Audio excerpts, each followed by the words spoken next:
நீங்க தொடர்ந்து இப்ப வந்து உங்களுடைய பன்னீர்செல்வம் டிடிவி தினகரனோட பேசும் பொழுதும் இங்க இருந்தே தொடர்ந்து அவர் செயல்பட்டாரு, கட்சிக்கு விரோதமாக தொடர்ந்து செயல்பட்டு வந்தாரு. அதெல்லாம் கட்சியில நேற்று பகிரங்கமா பேசுறாரு. ஒரு பகிரங்கமாக பேசட்டும். நேற்று வந்து கூட்டங்களே உங்களுக்கு தெரியும்.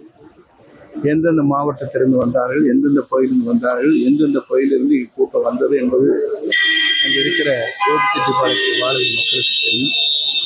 பல்வேறு இடங்களிலே பேருந்துகள் வாகனம் மூலமாகத்தான் இங்கே வரப்பட்டிருக்கிறது.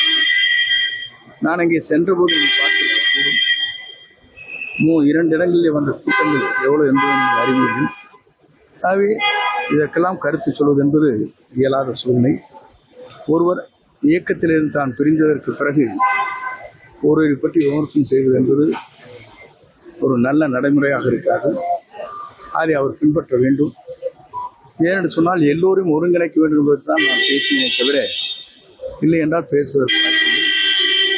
2 ஆண்டு காலத்தில் ஒரு நாளாவது ஓபிஎஸோட டிடிவியோட நான் பேசியிருக்கிறேன் என்று சொல்ல முடியாது. 5ஆம் தேதிக்கு பிறகுதான் அவரிடத்தில் தொடர்பு வைத்து பேசினேனே தவிர வேறொன்றும் இல்லை. வேண்டுமென்றே ஒரு குற்றச்சாட்டை சொல்லி என்னை வெளியே அனுப்ப வேண்டும் என்று நீண்ட நாள் அவருடைய ஆசை. அந்த கனவு நிறைவேறியிருக்கிறது. ஆகவே அந்த கனவை பற்றி எனக்கு அவர் நிறைவேறிய கனவு அவருக்கு வெற்றியாக இருக்கலாமே தவிர என்னை பொறுத்தவரையில் என்னுடைய பயணங்கள்